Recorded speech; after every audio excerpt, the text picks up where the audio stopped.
The Apollo University, University of Leicester, 35 lakhs fees for 3-year BTech CSE UK.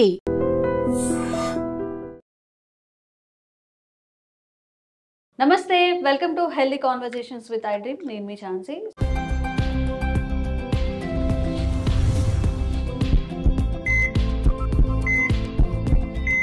So ఈరోజు మనం Medicover హాస్పిటల్లో ఉన్నాము. Doctor Ranjith గారు మనతో ఉన్నారు, consultant neuro physician. So young జనరేషన్స్లో కూడా ఇప్పుడు బ్రెయిన్ స్ట్రోక్ అనేది ఎక్కువగా పెరిగిపోతుంది. ఓన్లీ ఫోన్స్ వాడడం, ఓన్లీ ఒత్తిడి, ఓన్లీ స్ట్రెస్, ఇవే కారణం అవుతాయి. అసలు ఈ స్ట్రోక్స్ రావడానికి గల కారణాలు ఏంటి అడిగి తెలుసుకుందాం. నమస్తే సార్. నమస్తే అండి. ఎలా ఉన్నారు సార్? యా గుడ్ అండి. మీరు ఎలా ఉన్నారు? Fine sir, thank you. So చాలా యంగ్ జనరేషన్స్ వాళ్ళు, చిన్న పిల్లల్లో కూడా ఫోన్ యూజేజ్ అనేది అసలు వాళ్ళని మనం ఫోన్ నుంచి దూరం చేయలేమన్నమాట.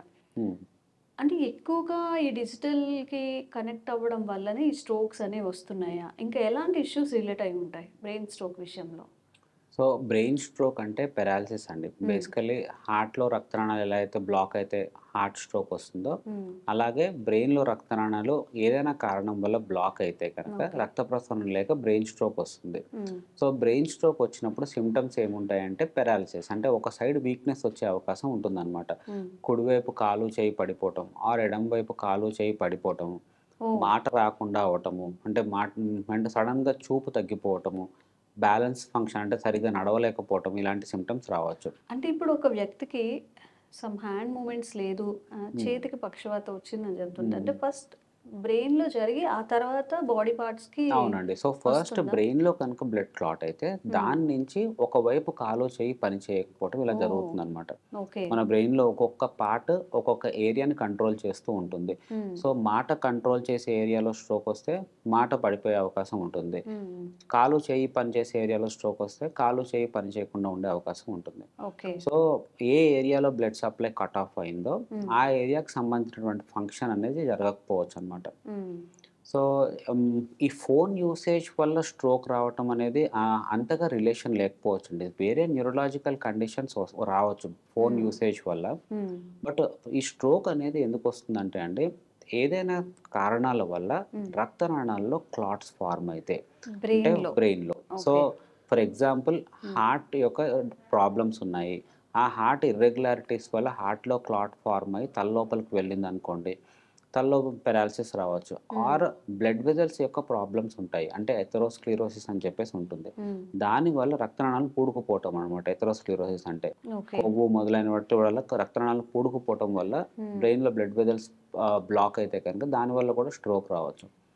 చిన్న వయసులో వచ్చేటటువంటి స్ట్రోక్స్కి వేరే కారణాలు కూడా ఉంటాయండి. For example hyper coagulable states. Hyper coagulable states అంటే రక్తం పల్చగా ఫ్లో అవుతూ ఉండాలి బాడీలో. అలా కాకుండా దానికదే కనుక క్లాట్ ఫామ్ అయ్యే టెండెన్సీ ఉందనుకోండి, బికాజ్ ఆఫ్ హైపర్ హోమోసిస్టినీమియా అనే కండిషన్ కానివ్వండి, ఏదైనా factor 5 leader mutation, proteinous deficiencies, antiphospholipid antibodies, APLA syndromes అని చెప్పేసి అంటుంటాం. వాటి వల్ల అంటే ఇలాంటి కండిషన్స్ కొన్నిటి వల్ల రక్తం గడ్డకట్టే టెండెన్సీ ఎక్కువగా ఉండి అలా క్లాట్స్ కూడా ఫార్మ్ అయ్యి స్ట్రోక్ రావచ్చు అనమాట. సో యూజువలీ బ్రెయిన్ స్ట్రోక్స్కి కారణాలు ఇవి ఉంటాయి.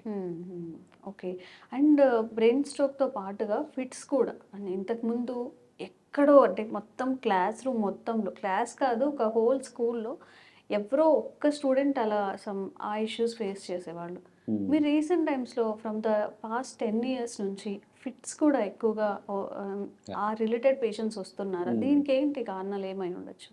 సో సీజర్స్ అనేవండి ఎక్కువ మటుకు చిన్నపిల్లల్లో చూసేటటువంటి సమస్య. అంటే సీజర్స్ కానివ్వండి, స్ట్రోక్ కానివ్వండి, ఏ వయసులో అయినా రావచ్చు అండి. అంటే చాలా చిన్నపిల్లల నుంచి పెద్దవాళ్ళ వరకు ఏ వయసులో అయినా రావచ్చు. స్ట్రోక్ అనేది చూస్తే కనుక ఎక్కువగా 50 ఏళ్ళు పైబడిన వాళ్ళల్లో వస్తుంటుంది. ఈ సీజర్స్ అనేది ఎక్కువగా చిన్న వయసులో స్టార్ట్ అయ్యే అవకాశం ఉండే సమస్య అనమాట. సీజర్స్ అంటే ఎపిలెప్సీ, అంటే కాళ్ళు చేయి కింద మూర్ఛ అని చెప్పేసి అంటుంటారు కదా, అది సీజర్స్ అనమాట. సో ఈ సీజర్స్ దేనివల్ల వస్తుందంటే అండి, తల లోపల ఎలక్ట్రికల్ డిస్ఫంక్షన్, అంటే మన తల లోపల కాన్స్టెంట్గా ఒక ఎలక్ట్రికల్ యాక్టివిటీ అనేది ఉంటుందన్నమాట. ఆ ఎలక్ట్రికల్ యాక్టివిటీలో డిస్టర్బెన్సెస్ కనుక వస్తే ఒక షార్ట్ సర్క్యూట్ లాగా జనరేట్ అయ్యి అది బ్రెయిన్ మొత్తం ట్రావెల్ చేయటం వల్ల మనిషి కింద పడిపోయి కాళ్ళు చేయి కొట్టుకోవడం అనేది జరుగుతుంది. సో అది కొన్ని జెనెటిక్ రీజన్స్ వల్ల అలాంటి ఎలక్ట్రికల్ డిస్ఫంక్షన్స్ జరగవచ్చు. కొన్నిసార్లు స్ట్రక్చరల్ డిసీజెస్, అంటే బ్రెయిన్ చిన్నప్పటి నుంచి కొంచెం సరిగ్గా ఫామ్ కాకపోవటం వల్ల కానివ్వండి, లేకపోతే ఏదైనా ఇన్ఫెక్షన్ వచ్చి తగ్గటం వల్ల, ఏదైనా మచ్చలు ఫార్మ్ అవటం వల్ల కానివ్వండి, ఆర్ కొంతమందికి స్ట్రోక్ రావటం వల్ల ఆ క్లాట్స్ ఫార్మ్ అయ్యి ఆ రీజన్ నుంచి గ్లయోటిక్ ఫోకస్ అని చెప్పేసి ఫార్మ్ అయ్యి ఆ రీజన్ నుంచి ఫిట్స్ రావటము, ఆర్ ఏదైనా హెడ్ ఇంజరీ అయితే అంటే ఇంతకుముందు తలకు దెబ్బ తగిలితే ఆ రీజన్లో ఒక గ్లయోటిక్ ఫోకస్ లాగా ఫార్మ్ అయ్యి దానివల్ల సీజర్స్ రావటము, ఇలాంటివి వస్తుంటాయి. బట్ చిన్న వయసులో చూసిన వాళ్ళకి, చిన్న పిల్లల్లో చాలా మటుకు సార్లు ప్లెయిన్ ఎలక్ట్రిక్ డిస్ఫంక్షన్ వల్లనే సీజర్స్ వస్తూ ఉంటాయన్నమాట.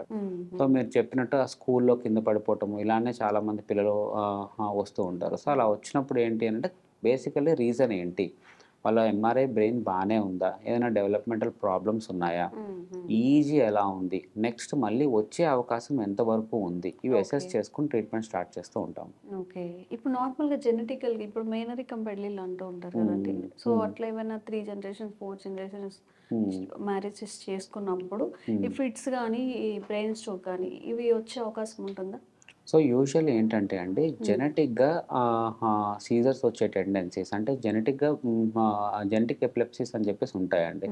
సో జెనెటిక్గా సీజర్స్ వచ్చే టెండెన్సీస్ ఒక 5 to 10% ఆఫ్ ఎపిలెప్సీ కేసెస్ జెనెటిక్గా ట్రాన్స్ఫర్ అయ్యి చెప్పి పేరెంట్స్కి ఉంటే పిల్లలకు రావడం అలా జరుగుతూ ఉంటుంది అనమాట. సో వాళ్ళల్లో ఏంటి అంటే మేనరికపు పెళ్ళిళ్ళు చేసుకునే వాళ్ళల్లో బికాస్ ఆ జీన్స్ ఎక్కువగా ట్రాన్స్ఫర్ అయ్యే అవకాశం ఉంటుంది కాబట్టి, సో వాళ్ళకి పేరెంట్స్ కనుక ఉంటే పిల్లలకు వచ్చే అవకాశం అనేది కొంచెం ఎక్కువగా ఉండే అవకాశం ఉంటుంది. So same holds good with stroke కూడా ఏంటి అని అంటే కొంతమందికి జెనెటిక్ మేకప్ వల్ల అంటే వాళ్ళ జీన్స్ వల్ల తొందరగా ఎథెరోస్క్లిరోసిస్ వచ్చే అవకాశం ఉంటుంది, అంటే చిన్న వయసులోనే స్ట్రోక్ వచ్చే అవకాశం ఉంటుంది.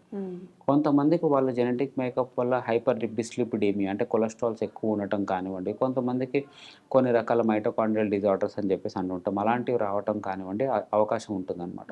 సో వాళ్ళకి కూడా ఎవరైనా పేరెంట్స్కి ఉంటే కనుక పిల్లలకు వచ్చే అవకాశం అనేది ఉంటుంది. ఓకే, మరి దీనికి ట్రీట్మెంట్ ఏంటి, ఎన్ని ఇయర్స్ మనం ఇది వాడాల్సి వస్తుంది?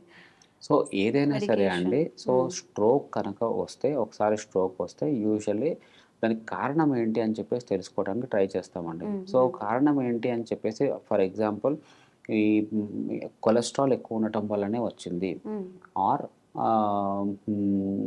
హైపర్ టెన్షన్ వల్ల అంటే బ్లడ్ ప్రెషర్ ఎక్కువ ఉండటం వల్ల వచ్చింది, ఆర్ షుగర్ వల్ల వచ్చింది, ఆర్ హైపర్ హోమోసిస్టినిమియా వల్ల వచ్చింది. అలాంటి కొన్ని కండిషన్స్, ఆ కండిషన్స్ ఐడెంటిఫై చేయడానికి ట్రై చేస్తాము, దాన్ని కరెక్ట్ చేయడానికి ట్రై చేస్తాము. దానితో పాటు ఫర్దర్గా క్లాట్స్ ఫామ్ కాకుండా యాంటీ ప్లేట్లెట్స్ అంటే బ్లడ్ థిన్నర్స్ అనేది స్టార్ట్ చేస్తామంటే.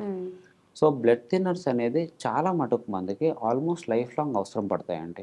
సో పెద్దవాళ్ళకైనా లైఫ్ లాంగ్ వేసుకోవాల్సిన అవసరం పడుతుంది అనమాట. ఒకసారి ఇస్కెమిక్ స్ట్రోక్ వచ్చింది అని అంటే చాలా రేర్గా కొంతమందికి 3 monthsలో మానేసి ఆపే అవకాశాలు ఉంటాయి. But you can imagine that almost 99% of people will require blood thinners for life long. Okay, so ఇది complete information about brain strokes and fits and ఈ రిలేటెడ్ ఇష్యూస్ ఏదైనా మీరు ఫేస్ చేస్తున్నట్లయితే, ఇంకేదైనా కాంప్లికేషన్స్ ఫేస్ చేస్తున్నట్లయితే కూడా కామెంట్ చేయండి. తప్పకుండా దాని మీద కూడా వీడియో చేసే ప్రయత్నం చేస్తాం, అవేర్నెస్ కల్పించే ప్రయత్నం చేస్తూనే ఉంటాం. Thank you sir.